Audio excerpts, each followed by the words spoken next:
The scream in his throat never made it out. It got stuck, strangled by fear, because what he saw in that instant, no parent should ever have to see. His baby, neck deep in water, arms flailing, splashing, innocent, laughing, completely unaware, and towering above her, the maid, silent, expressionless, pouring a thick blue liquid into the bath. Not soap, not bubbles. Something else, something wrong. His heart slammed against his ribs. Every instinct screamed, grab her, pull her out, run. But his legs, they wouldn't move. He froze, like the air itself had locked him in place. The water rippled, the baby giggled, and that sound, sweet, pure, defenseless, only twisted the knife deeper. "What the hell are you doing to my daughter?" The words ripped out of him, broken, desperate. But the maid didn't flinch, didn't blink, didn't show 1 ounce of fear. She just stood there, pouring, calm, controlled, like every second of this moment had been planned. His stomach churned. His throat went dry. Because this wasn't just strange, this wasn't just wrong, this felt evil. He searched her eyes, looking for panic, looking for shame, looking for anything human. But all he saw was silence. A silence so heavy it drowned the room. Every drip from that bottle sounded like thunder. Every splash from his baby's hand felt like a countdown. He wanted to scream again. He wanted to rush forward. But his body, locked, trapped between terror and disbelief. Was she poisoning his child? Was she cleansing her? Or was this something worse, something he couldn't even put into words? If you walked in on this exact moment, right here, right now, what would you do? Be honest. Type it in the comments. But here's what he didn't know. This wasn't just one child. This wasn't just one family. For years, 20 millionaires had trusted her, welcomed her into their homes, left her with their children, blind to who she really was. And in this single instant, standing frozen in his own doorway, he realized the truth. All of them had been wrong. This wasn't just about his daughter. This was about a secret so deep, so carefully buried, that it could tear apart everything they thought they knew. One maid, 20 millionaires, one unannounced visit, and everything was about to unravel. Before that scream in the doorway, before the blue liquid touched the water, life in the mansion looked perfect. But perfect is a lie. Beverly Hills, palms swaying, sun blazing, money everywhere, but peace nowhere. The front door opened. The millionaire stepped in, Rolex on his wrist, phone in his hand, eyes cold. "Keys, sir." The butler held them out. He snatched them, never saying thanks. In this house, staff weren't people, they were shadows. They moved, they served, they kept quiet. The gardener tried anyway. "Afternoon, boss." No reply. Just the press of a Tesla fob. Lights flashed, engine hummed, and through all of it, the maid moved like a ghost, carrying folded towels, clearing glasses left half full, wiping fingerprints from glass doors. Her footsteps barely made a sound. But her eyes? They saw everything. The wife pouring wine into a coffee cup, the husband whispering on his phone long after midnight, the nanny scrolling while the baby cried upstairs. She kept it all locked inside. Never spoke, never slipped, never asked questions. "She's perfect." The wife once told a friend. Never talks back, never complains. The friend raised an eyebrow. Or maybe she's just waiting, watching. And she was, because 20 families trusted her. 20 millionaires handed her their keys, their kids, their secrets.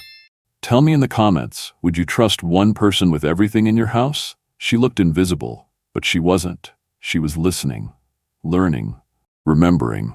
And one day, all that silence, all that watching would lead to the moment you've already seen. The doorway, the maid's hand, the water turning blue, and the truth waiting to explode. The maid had no name in their mouths, just the help. "Hey, maid? Over here." Never her real name. She wore the same uniform every day. Black dress, white collar, hair pulled back, clean, precise, invisible. But behind that uniform was a story none of them bothered to ask. Atlanta. That's where she grew up. Small apartment. Hard-working mother. Dreams bigger than the city could hold.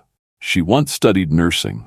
Nights buried in textbooks. Days spent at a diner to pay tuition.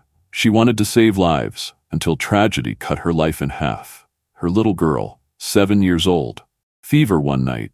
A simple treatment could have saved her. But the hospital made a mistake. The error took her child away. She never forgot. She never forgave. She carried that loss into every house she worked in, every child she cared for, every secret she kept. And that's why she moved different. Quiet, disciplined, eyes sharper than anyone noticed. "Don't let the maid near the table," one guest whispered once. "She makes people uncomfortable." Another laughed. "She doesn't talk enough." Weird, right? But her silence wasn't weakness. It was armor. It was focus. And then there was him. The man who thought he owned the room. A hedge fund manager out of New York. Money stacked high. Confidence stacked higher. Publicly?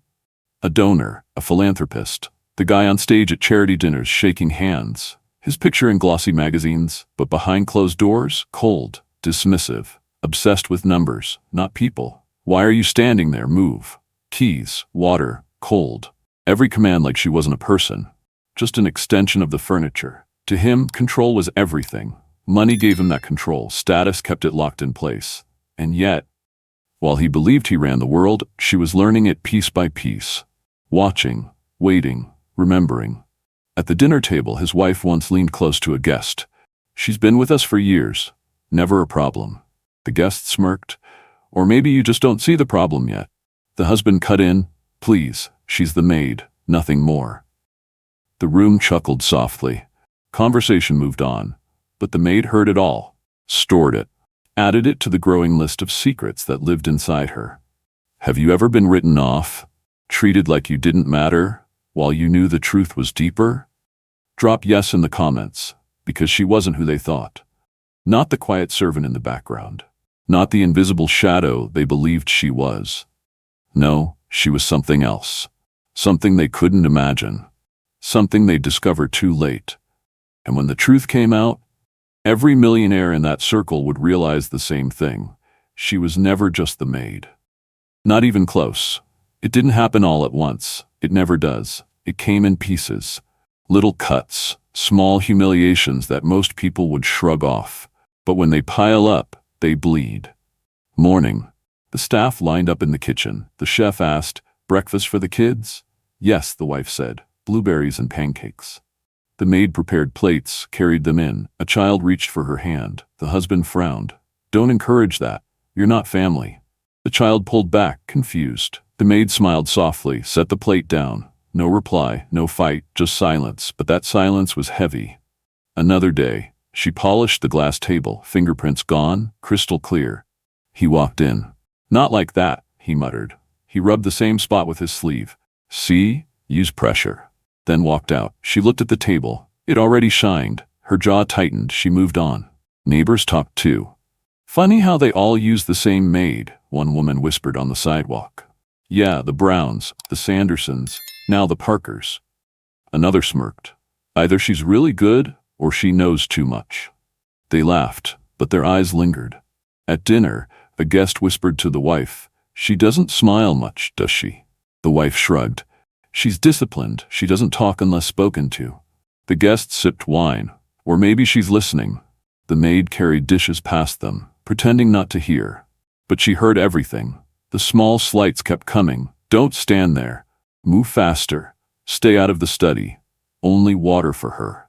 Like she was less, like she was invisible. But she wasn't. Her silence wasn't emptiness. It was memory. It was storage. She noticed what others didn't. A medicine cabinet open in one house. Pills scattered, half used. She counted them in her head. The child could have been overdosed. She closed the door, never said a word. In another home, a boy coughed through the night. Parents gone at a gala. The nanny scrolled on her phone. The maid checked his forehead. Hot, burning. She cooled him with a damp towel. Whispered, "You'll be okay." By morning, he was better. The parents never knew. Poker night. The millionaire's friends gathered around the table. Whiskey glasses, cards on the felt. One man joked, "You all use the same maid? What is this, a franchise?" Laughter. Another added, "She must be cheap." The millionaire smirked. "She knows her place."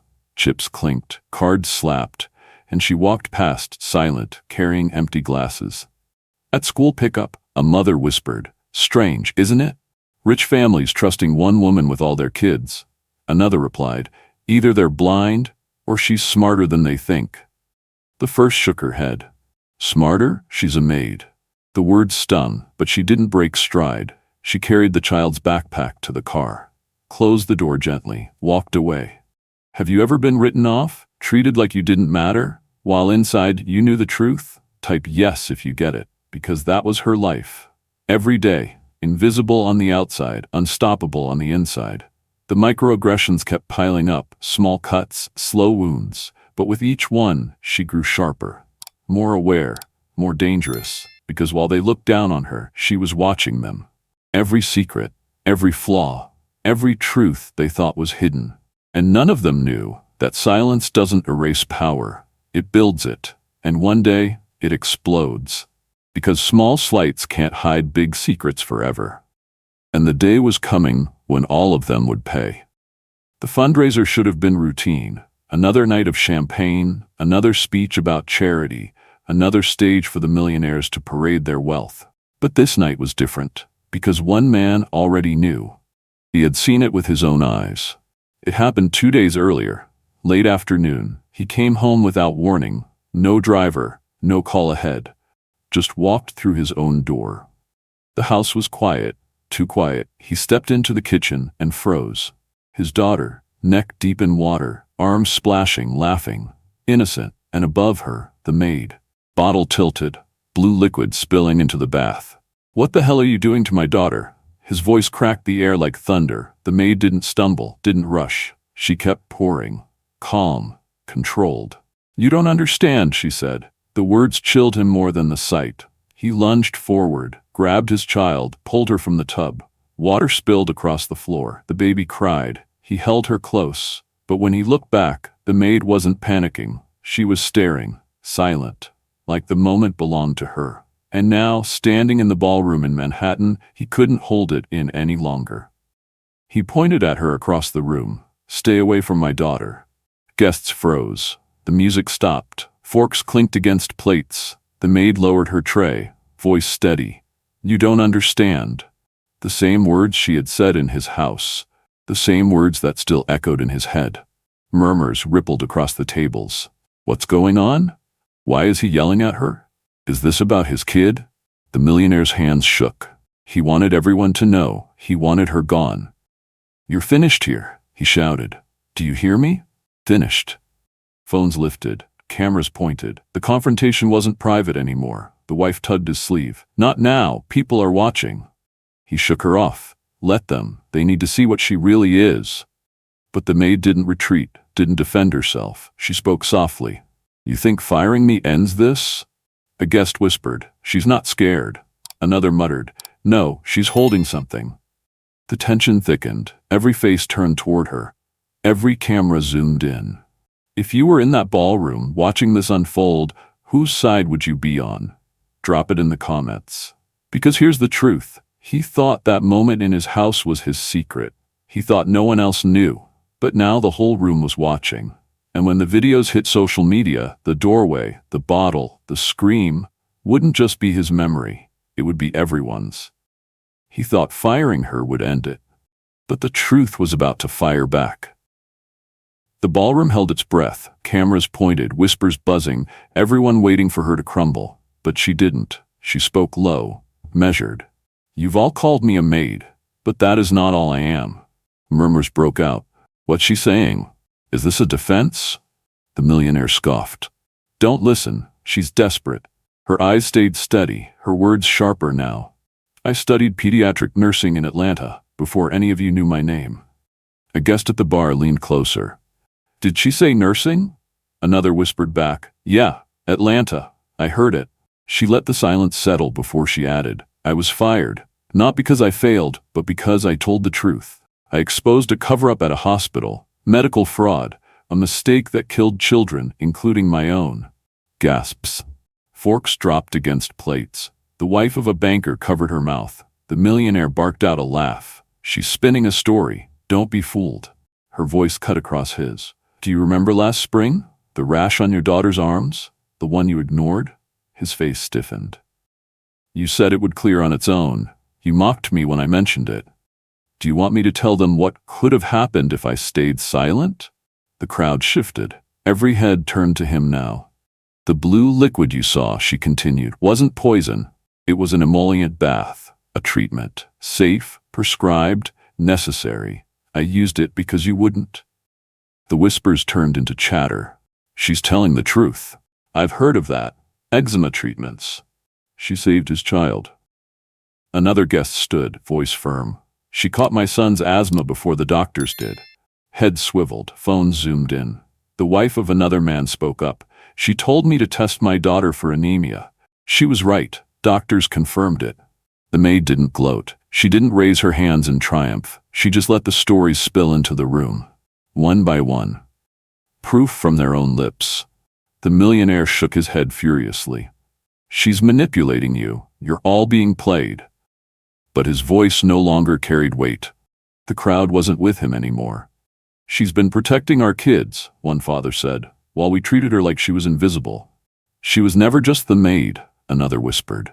The cameras caught every second, her stillness, his rage, the guests shifting sides, their whispers growing into a wave. And somewhere in the back of the room, a journalist whispered, "This is bigger than a fundraiser. This is a scandal." Phones lit up, messages flying. Search her name. Look her up. Post the video. She spoke again, her voice steady as stone. You thought silence meant weakness. It didn't. I have been documenting your negligence for years. Every missed dose, every ignored symptom, every child left in danger while you chased galas and deals. The wife of the man who first shouted looked pale. She knows too much. Another whispered, she's been watching all of us. If you were in that ballroom, would you believe him, the man with the money? Or her, the woman with the truth? Be honest. Drop your answer in the comments. Because here was the truth. She wasn't invisible. She was the shield. The quiet guardian. The one they underestimated while she was saving their children. 20 millionaires thought she was just the help. But she had been protecting them all along. And as the whispers grew louder and the cameras kept rolling, the fundraiser transformed. It wasn't about donations anymore. It wasn't about champagne or tuxedos. It was about her, the maid, the nurse, the mother who lost her child and refused to let another suffer the same fate. The millionaire's voice cracked. This isn't over. But in that moment, everyone knew he was wrong. It had only just begun, because the truth had slipped out. And once it's out, you can't put it back. And that's when the real consequences began. The video spread faster than champagne could be poured. Before dessert hit the tables, it was on Twitter. By the time coffee was served, it was on TikTok. Millionaire humiliates maid who saved children's lives. The headline wrote itself. Inside the ballroom, guests whispered over glowing screens. It's already on social media. No way. Look. Hashtag, it's trending. And there it was. Trust the maid. Other millionaires, the very ones who once stayed silent, now spoke loud. One man in a dark suit stood tall. My son couldn't breathe one night. Doctors said it was nothing. She said it was asthma. She was right. She saved him. A mother near the stage lifted her voice. She caught my daughter's anemia. No one else noticed. If not for her, I don't know what would have happened. The room filled with voices. She warned me about my kids' allergies. She saw the signs before anyone else. She was protecting us when we didn't even thank her. Every testimony hit like a hammer. Each one built the case against the man who had tried to silence her. He tried to fight back, his voice sharp. Fine, maybe she helped before. But this was different. She crossed the line. The crowd turned. She crossed the line? By saving your daughter? You should be ashamed. She's the reason your child is alive. His face flushed, hands shaking. But the cameras didn't miss a thing. He tried to recover, eyes darting to the phones. I apologize. I spoke in anger. But she stepped forward. No hesitation, her words steady. You don't mean it. You don't mean to hurt me. You just didn't mean to get caught. Gasps ripped through the ballroom, and then the clapping started. One table, then another, until the whole room thundered with applause. Phones lifted higher, guests recording, clapping, cheering, chanting. Her words echoed across the ballroom like a verdict. On Twitter, the clip went viral. You didn't mean to hurt me. You just didn't mean to get caught. Millions reposted. Memes sprouted overnight. Her line became a rallying cry. CNN ran the headline by morning. NBC ran the clip at noon. Fox debated it that evening. "What does this story say about class and power in America?" one anchor asked. "It says we've ignored the invisible for too long," another replied. Outside the ballroom, reporters cornered the millionaire. "Did she really save your daughter? Why did you yell at her? Why humiliate her in public?" He shoved past them. No comment. But silence is an answer too. Inside, she stood surrounded by families, people she had served for years, people who had never said her name in public. Now they couldn't stop. "You're stronger than we knew. You were protecting us all this time. You carried us and we didn't see it." Some clapped. Some cried. All recorded. A teenager in the back shouted, "You're a hero." Applause broke again, voices rising, hands clapping until the chandeliers rattled. For the first time, she wasn't invisible. She wasn't the maid in the corner. She was the center. The headline. The truth. If you were standing there, would you clap for her? Or stay silent like the rest had for years? Drop your answer in the comments. The balance of power had flipped. The woman they dismissed stood taller than the man who thought he owned the room, and the man who believed money controlled everything watched it slip away in real time. But here's the part no one expected. While the world was busy celebrating her courage, she was already thinking about her next move, and what she chose to do next would shock everyone. The night after the fundraiser, the clip hit morning television. "Good Morning America," anchor's voice. Millions have seen the video. A maid accused of endangering a child, only to reveal she had been saving lives all along. The screen replayed her words. "You didn't mean to hurt me. You just didn't mean to get caught." Viewers at home typed furiously. "That line gave me chills. She spoke for all of us. She's not invisible anymore." On CNN, the headline scrolled across the bottom, "From Maid to Advocate, the story shaking America." The host leaned forward. She was once dismissed as a maid. Tonight, she is being called a hero. The guest nodded. Her story is about class. It's about dignity. It's about how silence doesn't mean ignorance. It means patience. She didn't vanish after the headlines. She stepped forward. A press conference. Microphones crowded around her. "I've worked in homes across this country. I've seen children neglected, workers underpaid, people treated as shadows. That ends now. Respect isn't optional. It's a right." The room erupted in applause. Cameras flashed. Questions shouted, "What's next for you? Are you pressing charges? Will you keep working as a maid?" Her reply was firm. "I don't have power or money, but I have my story, and I'll keep telling it until people like me are no longer invisible." Instead of a foundation, she became a symbol. Workers across America picked up her words. They carried them into break rooms, classrooms, and kitchens. They wrote them on cardboard signs. They shared them on TikTok and Twitter. A single mom in Ohio typed, "She gave me hope." A teacher in Texas posted, "She reminded me my work matters." A cashier in Michigan wrote, "She spoke the words I never had the courage to say." From Atlanta to Beverly Hills, she had been invisible. Now she was unforgettable. And that leaves just one question. What would you do if it were you? Ignored, dismissed, underestimated, until the day the truth finally broke through. Drop your answer in the comments. This isn't just her story. It's bigger than her. It's about every person who's ever been ignored. If you've ever been judged by your job, the cashier, the janitor, the driver, the maid, this story is for you. If you've ever been judged by your skin, looked down on, passed over, treated like you didn't belong, this story is for you. If you've ever been judged by your paycheck, working 2 jobs, still coming up short, and people treating you like you're lazy, this story is for you. So now I'm asking you, don't just watch, don't just nod and move on. Drop your story in the comments. Don't hold back. Someone out there needs to read it. Someone out there needs to know they're not alone. A viewer in Ohio might read your words. A nurse in California. A single mom in Texas. A bus driver in New York. Your story could be the one that gives them strength. And don't keep this to yourself. Share it. Because this video isn't just content. It's a mirror. Somebody out there is living this right now and wondering if the world even sees them. Don't scroll past, because if you stay silent, The next voice ignored could be yours.